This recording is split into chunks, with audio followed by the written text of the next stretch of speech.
That's Mohammed Al-Montasser Hussein, the country director for Yemen for the International Rescue Committee. Well, let's stay in that region. It's been nearly a week since the tiny nation of Qatar was cut off from its Arab neighbours over accusations of supporting, they said, terrorism. Qatar denies the link. It's being supported by other countries, though, especially when it comes to supplies. Over the weekend, Iran sent planes loaded with fruit and vegetables. Is there any sign of a blockade being resolved? Well, let's speak to Awad Mustafa, a political journalist based in neighbouring Dubai in the UAE, United Arab Emirates. First of all, Awad, welcome to the programme. I mean, is there any evidence? Do you believe Qatar is funding Al-Qaeda or the so-called Islamic State directly or indirectly?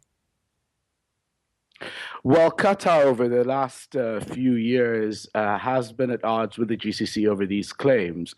Qatar hosts Hamas. It has senior Muslim Brotherhood figures residing there, as well as hosting a Taliban political office in country.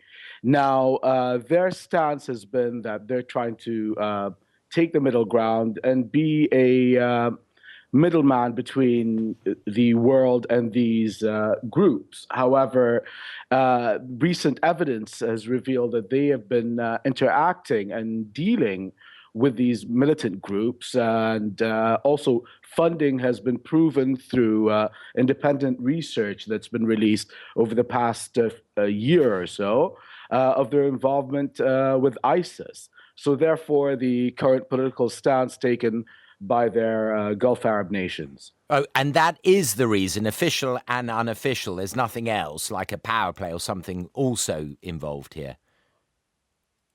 Well, of course, once you have an official stance such as this one, other factors come into play. And there's been a lot of assumptions being thrown at this lately. But however, the government position the government positions around the GCC have been very clear on the reasoning and the cause of this crisis. Well, let's talk about the food shortage. How's that going? How are the people in Qatar coping? Well, the people in Qatar seem to be dealing with it at the moment. The initial panic buys that were going on after the news of the blockade were a natural reaction.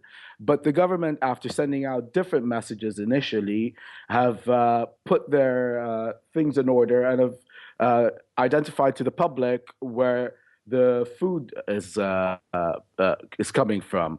The gesture that was done by Iran and has continued to supply continues to supply the food is another indication that they have reached an agreement with the Iranian government.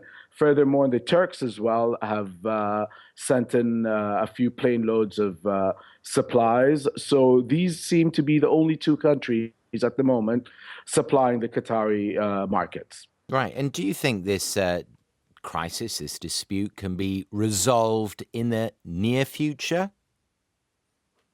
Well, this is what everyone in the region is hoping for. And the key to the resolution of this dispute is Qatar sitting on the table with their cards laid out with regards to the support of these questionable organizations.